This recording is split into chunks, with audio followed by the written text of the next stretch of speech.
밤이 깊었습니다. 괴담 서랍을 엽니다.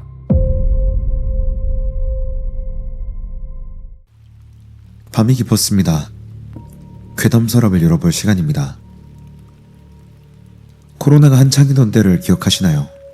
사람들은 서로 가까이 서지 않았고 엘리베이터에 누가 타고 있으면 다음 것을 기다리기도 했습니다. 복도에서 기침 소리가 나면 열려있던 문이 곧바로 닫혔고요. 배달기사는 현관문을 두드리지 않았습니다. 문 앞에 음식을 내려놓고 사진만 찍어 보내면 끝이었죠. 택배 상자가 며칠 동안 그대로 있어도 이상하게 여기지 않았습니다. 자가 격리 중인가 보네. 본가에 내려갔나 보지. 확진돼서 못 나오는 거겠지. 그 시절에는 사람이 며칠 동안 보이지 않아도 이유를 찾기가 어렵지 않았습니다. 오늘 이야기는 코로나19로 많은 일자리가 사라지던 시기, 서울 외곽의 오래된 원룸에서 있었던 일이라고 합니다. 재호 씨는 결혼식장에서 음향 장비를 설치하는 일을 했습니다. 주말이면 새벽부터 식장에 나가 스피커를 연결하고 마이크를 점검하고 신랑 신부가 입장할 때 사용할 음악을 준비했습니다. 평일에는 장비를 정리하거나 다음 행사 준비를 했고요.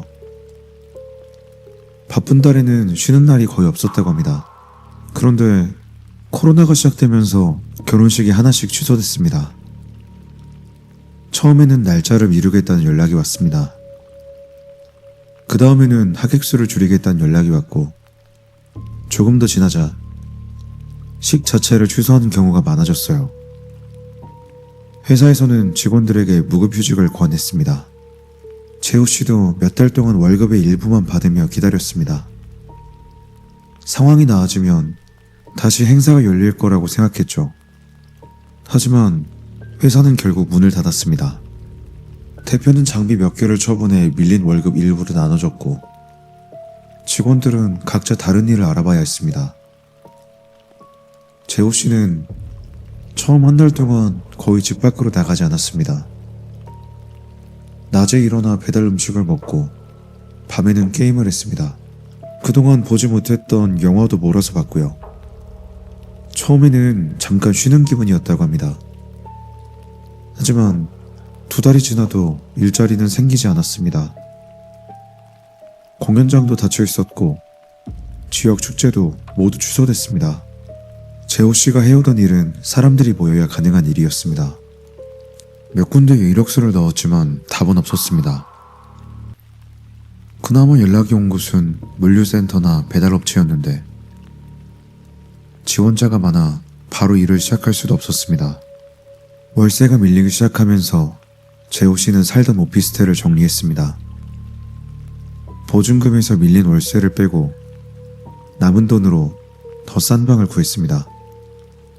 그렇게 들어간 곳이 서울 외곽의 오래된 원룸 건물이었습니다. 건물은 5층이었습니다. 엘리베이터는 없었고 한 층에 방이 6개씩 붙어 있었습니다. 복도는 2사람이 마주 지나가면 한쪽이 벽에 붙어야 할 정도로 좁았습니다. 천장에는 긴 형광등이 한 층에 2개씩 달려 있었는데 둘 중 하나는 항상 꺼져 있었고요. 계단 입구에는 손세정제통이 놓여 있었습니다. 처음에는 안에 내용물이 조금 남아 있었지만 나중에는 펌프를 눌러도 바람만 나왔다고 해요. 건물 입구에는 안내장이 여러 장 붙어 있었습니다. 마스크를 착용할 것, 외부인 방문을 자제할 것, 택배기사는 건물 안으로 들어오지 말 것, 복도에서 대화하지 말 것, 확진자 발생 시 건물주에게 바로 연락할 것. 안내문 아래에는 건물주의 전화번호가 적혀 있었습니다. 재호 씨가 들어간 방은 301호였습니다. 바로 옆 302호에는 30 후반쯤 되어 보이는 남자가 살고 있었습니다. 이름은 나중에 알게 됐습니다. 최명수라는 사람이었습니다. 재호 씨가 처음 명수 씨를 본 건 이사 첫날이었습니다. 계단에 쌓아둔 짐을 옮기고 있는데 302호 문이 열렸습니다. 회색 반팔티를 입은 남자가 쓰레기 봉투를 들고 나왔습니다. 머리는 귀를 덮을 정도로 길었고 발에는 검은색 슬리퍼를 신고 있었습니다. 두 사람은 잠깐 서로를 봤지만 인사는 하지 않았습니다. 명수 씨는 마스크를 올려 쓰고 계단을 내려갔고요. 그 뒤로도 몇 번 마주쳤습니다. 대부분 늦은 밤이었대요. 명수 씨는 편의점 봉투를 들고 들어왔고 재호 씨는 담배를 피우러 나가는 중이었습니다. 복도가 좁아 서로 몸을 옆으로 틀어 지나간 것이 전부였습니다. 그 시기에는 모르는 사람에게 말을 거는 것도 조심스러웠습니다. 가까이 서서 몇 마디 나누는 것조차 위험한 행동처럼 여겨졌으니까요. 원룸에는 단체 채팅방이 하나 있었습니다. 건물주가 세입자들을 모두 초대해 공지를 올리는 방이었습니다. 수도 점검이 있다거나 분리수거 날짜가 바뀌었다거나 복도에 개인 물건을 두지 말라는 내용이 대부분이었습니다. 세입자들은 거의 답하지 않았습니다. 건물주가 공지를 올리면 읽기만 하고 끝냈어요. 명수씨 계정도 그 방에 있었습니다. 프로필 사진은 없었고 이름도 302라고만 되어 있었습니다.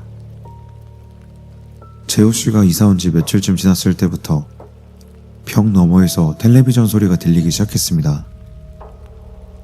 원룸 벽이 얇아서 옆방 소리가 그대로 넘어왔습니다. 사람 목소리까지 정확히 들리진 않았지만 뉴스가 시작될 때 나오는 음악이나 광고 소리는 구분할 수 있었어요. 명수씨는 주로 뉴스 채널을 틀어놓는 것 같았습니다. 확진자 수가 나오고 거리두기 단계가 바뀌었다는 안내가 이어졌습니다. 같은 내용이 하루에도 여러 번 반복됐고요. 텔레비전은 아침에도 켜져 있었고 밤에도 켜져 있었습니다. 어떤 날에는 재호씨가 새벽 4시에 잠들 때까지 계속 소리가 났습니다. 재호씨 역시 생활이 무너진 상태라 정확한 시간 감각이 없었습니다. 낮에 잠들었다가 밤에 일어났고 식사는 하루에 한 번만 하기도 했습니다. 그러던 어느 날 정오쯤 벽 너머에서 휴대전화 알람이 울렸습니다. 짧은 음악이 반복되는 알람이었습니다. 한 번 울리고 끝나는 것이 아니라 몇 분 동안 이어졌습니다. 잠깐 멈췄다가 다시 울렸고요. 다음 날에도 같은 시간에 알람이 울렸습니다. 그 다음 날도 마찬가지였습니다. 명수 씨가 알람을 끄지 않고 자는 것처럼 보였습니다. 재호 씨는 벽을 한번 두드려 볼까 생각했지만 그냥 뒀습니다. 자신도 밤낮이 바뀐 생활을 하고 있었고 옆방 사람의 생활에 관여할 이유가 없었으니까요. 그 무렵 건물 단체 채팅방에 공지가 하나 올라왔습니다. 3층 거주자 한 명이 자가 격리 중이니 복도에 오래 머물지 말라는 내용이었습니다. 정확한 방 번호는 적혀있지 않았습니다. 주민들은 그날부터 3층 복도를 더 빠르게 지나갔습니다. 계단을 올라온 사람은 마스크를 고쳤었고 문이 열리는 소리가 나면 다시 아래층으로 내려가 기다리기도 했습니다. 며칠 뒤 302호 문 앞에 종이 한 장이 붙었습니다. A4 용지에 검은 글씨로 적혀 있었습니다. 자가격리 중이니 방문하지 마십시오. 보건소 안내에 따라 외부 출입을 하고 있지 않습니다. 문장은 두 줄뿐이었습니다. 종이는 투명 테이프로 내 모서리를 붙여놓았습니다. 그때부터 사람들은 302호 문 앞을 피해 다녔습니다. 재호 씨도 방에서 나올 때 302호 문이 열려있지는 않는지 먼저 확인했습니다. 복도에 배달기사가 서 있으면 안으로 다시 들어가 기다렸고요. 302호 앞에는 배달 음식이 놓이기 시작했습니다. 처음에는 편의점 봉투 하나였습니다. 안에는 생수와 컵라면이 보였습니다. 다음 날에는 작은 약국 봉투가 놓였습니다. 그 위로 죽이 담긴 종이봉투가 올라갔고요.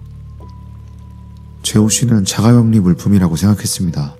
보건소에서 보내주는 생필품일 수도 있었고 가족이 주문해준 음식일 수도 있었습니다.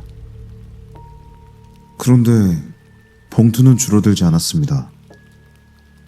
다음 날에도 그대로 있었고 이틀 뒤에는 새로운 봉투가 그 옆에 놓였습니다. 배달기사는 현관문 사진을 찍고 돌아갔습니다. 문을 두드리지 않았습니다. 비대면 배달이 일상이던 때라 이상한 일은 아니었습니다.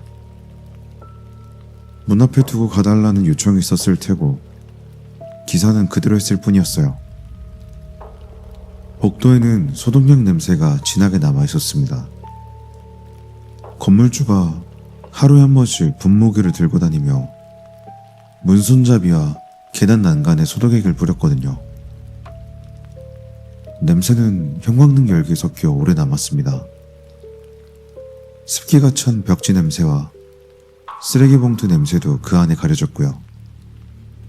302호 안에서는 텔레비전 소리가 계속 들렸습니다. 밤에도 들렸고 새벽에도 들렸습니다. 정오가 되면 알람도 울렸습니다. 처음에는 몇 번 울리다가 멈췄습니다. 며칠이 지나자 더 오래 이어졌습니다. 누군가 끄지 않으니 자동으로 다시 울리는 것처럼 들렸습니다. 재호 씨는 건물주에게 메시지를 보냈습니다.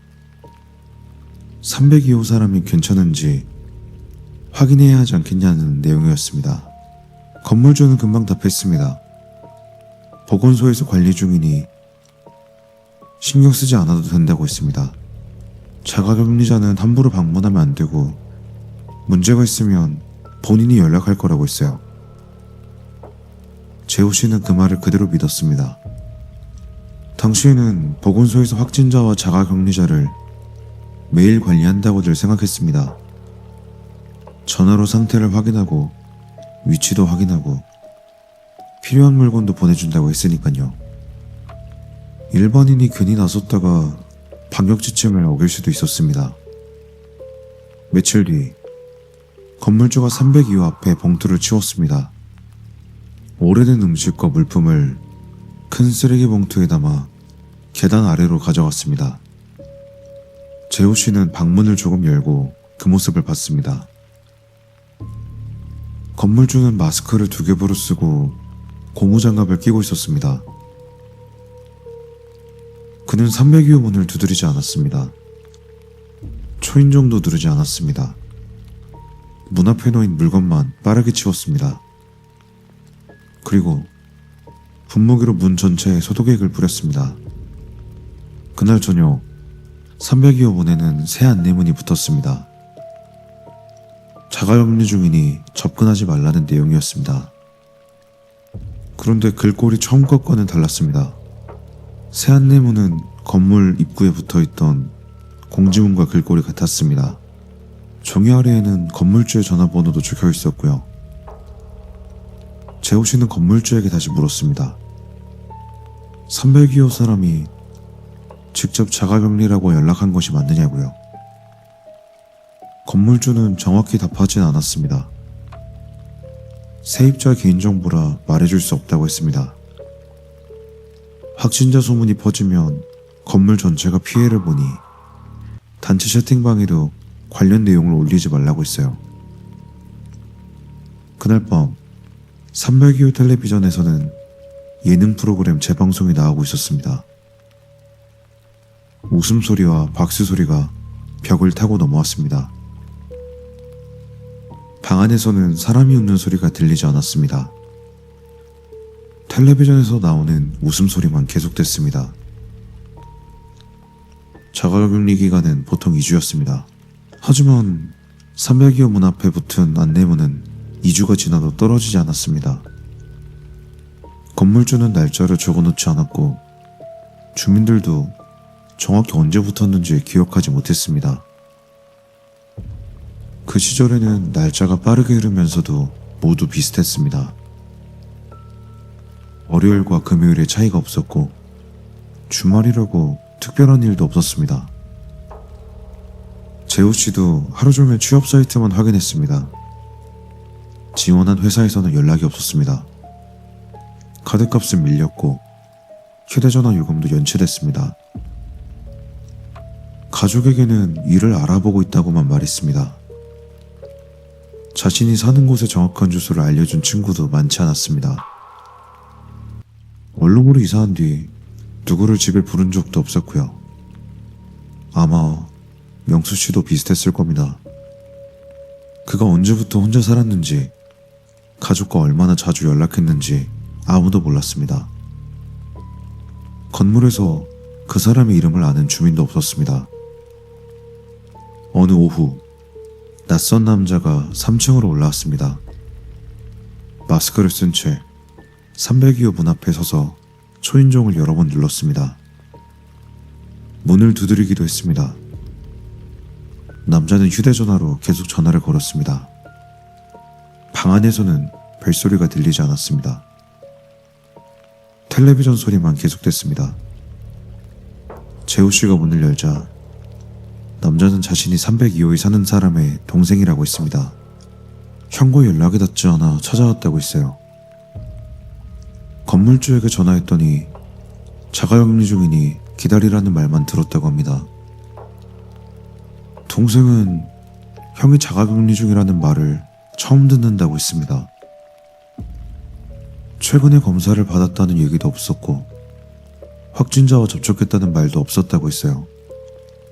마지막 통화는 3주 전이었습니다. 명수 씨가 일자리를 알아보고 있다고 했고 며칠 안에 다시 연락하겠다고 했답니다. 그 뒤로 전화가 꺼졌습니다. 처음에는 휴대전화 요금을 내지 못해 정지된 것으로 생각했다고 합니다. 명수 씨는 이전에도 며칠씩 연락을 받지 않을 때가 있었고 가족에게 돈을 빌려달라는 말을 하기 싫어 먼저 연락하지 않기도 했답니다. 동생은 302호 문 앞에 붙어있던 안내문을 떼어냈습니다. 테이프가 벽지 일부까지 함께 뜯겨나왔습니다. 그는 문 손잡이를 잡았지만 잠겨 있었습니다. 건물주가 올라온 것은 10분 정도 뒤였습니다. 건물주는 문을 열어줄 수 없다고 했습니다. 세입자 허락 없이 들어가면 문제가 되고 자가격리 중인 사람과 접촉하면 건물 전체가 폐쇄될 수도 있다고 했어요. 동생은 보건소에 직접 확인하겠다고 했습니다. 그러자 건물주는 말을 바꿨습니다. 자신도 보건소에서 직접 들은 것은 아니라고 했습니다. 302호 문에 안내문이 붙어 있어서 자가격리 중인 줄 알았다는 겁니다. 동생이 종이를 들어보였습니다. 방금 떼어낸 안내문 아래에는 건물주의 전화번호가 인쇄되어 있었습니다. 건물주는 처음부터 있던 종이가 낡아서 새 것으로 바꿨을 뿐이라고 했습니다. 세입자들이 불안해해서 그런 것이라고 했어요. 누가 처음 안내문을 붙였는지는 자신도 모른다고 했습니다. 결국 동생이 경찰에 신고했습니다. 경찰과 소방대원이 도착했고 복도에 있던 주민들은 모두 방 안으로 들어갔습니다. 문틈으로 보는 사람도 있었고 창문을 열고 소리를 듣는 사람도 있었습니다. 건물주는 단체 채팅방에 공지를 올렸습니다. 3층 주민들은 방역을 위해 문을 열지 말아달라는 내용이었습니다. 소방대원은 건물 뒤편으로 사다리를 올렸습니다. 잠시 후 302호 안에서 현관문이 열렸습니다. 문이 열렸을 때 복도까지 먼저 나온 것은 뜨거운 공기였습니다. 창문을 닫은 채 난방과 전자제품이 계속 돌아가고 있었던 모양입니다. 그 뒤로 오래된 음식과 눅눅한 빨래, 배수구 냄새가 섞여 나왔습니다. 복도에 소독약을 너무 많이 뿌려놓은 탓에 처음에는 냄새가 선명하지 않았다고 합니다. 경찰은 주민들에게 방 안에 있으라고 했습니다. 재호 씨는 문을 닫았습니다. 벽 너머 텔레비전 소리는 그때까지 계속 들리고 있었습니다. 잠시 후 소리가 끊겼습니다. 누군가 전원을 끈 겁니다. 그 뒤로 302호는 완전히 조용해졌습니다.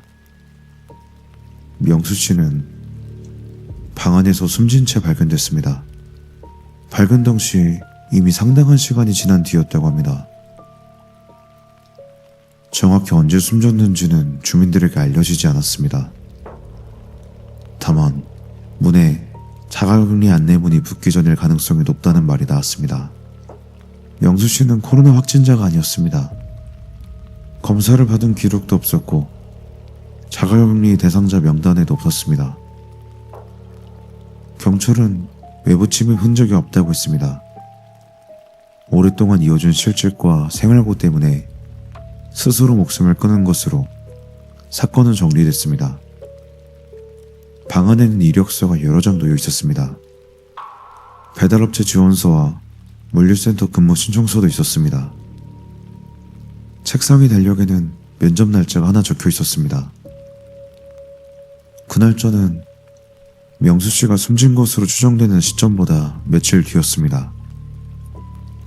현관 옆에는 배달용 헬멧이 놓여 있었습니다. 끈이 새 것처럼 말려 있었고 반사 스티커도 깨끗했습니다. 텔레비전은 계속 켜져 있었습니다. 정오마다 울리던 알람은 구직 사이트를 확인하라는 알림이었다고 합니다. 명수 씨가 매일 낮 12시에 맞춰둔 곳이었습니다. 잠에서 일어나 채용 공고를 확인하려고 만든 알람이었겠죠. 누군가 끄지 않으니 매일 같은 시간에 반복된 겁니다. 문 앞에 놓인 배달 음식 중 일부는 명수 씨가 주문한 것이 아니었습니다. 몇 개는 배달기사가 방 번호를 잘못 확인해 놓고 간 것이었고, 일부는 건물주 생각에 필요할 것 같아 가져다 둔 물품이었다고 합니다. 건물주는 그것을 선이었다고 설명했습니다. 문을 열 수 없으니 먹을 것을 앞에 둔 것이었고, 주민들이 불안해하니 안내문을 새로 붙였다는 겁니다. 하지만 그는 명수 씨와 한 번도 통화하지 않았습니다. 문을 두드리지도 않았고 초인종을 누르지도 않았습니다. 확진자가 나왔다는 소문이 퍼지면 빈방이 늘어날까봐 확인하지 않은 사실을 그대로 두었습니다. 주민들도 마찬가지였습니다. 302호에서 사람이 나오지 않아도 이상하게 여기지 않았습니다. 텔레비전이 켜져 있으니 안에 살아있다고 생각했습니다. 배달 음식이 쌓이면 자가격리 중이라 문을 열지 않는다고 여겼습니다. 복도의 냄새가 나도 소독약과 쓰레기 냄새라고 생각했습니다. 알람이 매일 울려도 생활 습관이 이상한 사람이라고만 여겼습니다. 누군가 문에 붙여놓은 종이 한 장이 그 방을 확인하지 않아도 되는 공간으로 만들어버린 셈입니다. 명수 씨가 발견된 뒤 302호는 비워졌습니다. 업체 사람들이 가구와 옷을 검은 비닐에 담아 밖으로 옮겼습니다. 매트리스는 계단 벽에 계속 부딪혔고, 책상은 현관문을 통과하지 못해 다리를 분리했습니다. 복도에서는 다시 소독약 냄새가 진하게 났습니다. 벽지도 새 곳으로 바꿨습니다. 302호 문에 남아있던 테이프 자국은 페인트로 덮였습니다. 며칠 뒤 부동산에서 사람이 찾아왔습니다. 방을 보러 온 사람에게 건물주는 이전 세입자가 지방으로 내려갔다고 설명했다고 합니다. 재호 씨는 단체 채팅방에 사실을 남길까 생각했습니다. 새로 들어오는 사람이 알아야 한다고 생각했습니다. 하지만 글을 쓰지는 못했습니다. 당장 살 곳을 옮길 돈이 없었고 밀린 월세도 있었습니다. 결국 302호에는 새로운 세입자가 들어왔습니다. 23살 대학생이었습니다. 온라인 수업 때문에 지방에서 올라와 혼자 지내는 학생이었대요. 이사한 날 밤부터 다시 벽 너머에서 소리가 들렸습니다. 이번에는 뉴스가 아니라 인터넷 방송과 게임 소리였습니다. 키보드 두드리는 소리가 새벽까지 이어졌습니다. 원룸은 아무 일도 없었던 것처럼 돌아갔습니다. 재호 씨는 몇 달 뒤 그 건물을 나왔습니다. 코로나 거리두기가 조금씩 완화되면서 작은 행사업체에 다시 취직했고 생활도 이전과 비슷하게 돌아갔습니다. 몇 년 뒤 휴대전화를 바꾸다가 예전 원룸 단체 채팅방을 발견했습니다. 채팅방은 아직 남아있었습니다.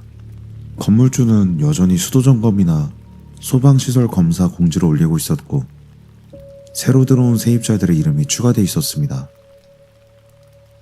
재호 씨는 오래된 대화를 위로 올려봤습니다. 확진자가 발생했다는 공지, 복도에서 대화하지 말라는 안내, 택배기사는 건물 안으로 들어오지 말라는 글, 302호 앞 물건을 치우라는 메시지.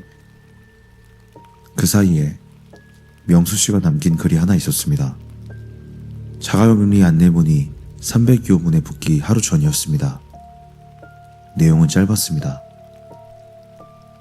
혹시 안 주무시는 분 계시면 잠깐 이야기할 수 있을까요? 방에만 있으니까 사람 목소리를 들은 지가 오래됐네요. 그 아래에는 아무런 답도 없었습니다. 재호 씨는 그 메시지를 본 기억이 없다고 합니다. 아마 알림이 떴지만 다른 사람이 답하겠지 생각했을 수도 있습니다. 모르는 사람과 대화를 시작하는 것이 부담스러웠을 수도 있고요. 그때는 사람을 가까이 하지 않는 것이 서로를 지키는 일이라고 배웠습니다. 함께 식사하지 말고, 집에 방문하지 말고, 가능한 한 만나지 말라고 했습니다. 사람들은 그 지침을 잘 따랐죠. 그런데 그렇게 서로를 멀리하는 동안 누가 방 안에서 사라지고 있는지도 함께 보지 못했습니다. 재호 씨는 지금도 사는 곳의 복도를 지나가다가 문 앞에 오래된 택배가 놓여 있으면 그냥 지나치지 않는다고 합니다. 며칠째 같은 자리에 있는 물건인지 확인하고 안에서 텔레비전 소리만 계속 들리면 관리인에게 말한대요. 대부분은 별일이 아니라고 합니다. 여행을 갔거나 주문한 물건을 잊은 경우가 많습니다. 그래도 확인한다고 하더라고요. 방 안에서 소리가 들린다고 해서 그 소리를 듣고 있는 사람이 있다는 뜻도 아니니까요. 오늘의 이야기는 여기까지입니다. 여러분들이 경험한 현실 속에서의 괴상한 일들을 댓글로 남겨주세요. 그리고 특별히 괴담서랍의 목소리로 소개해줬으면 좋을 것 같은 사연은 괴담서랍 디스코드 서버에 들어와 제보해주시면 감사드리겠습니다. 다음 밤 또 다른 서랍을 열어보겠습니다.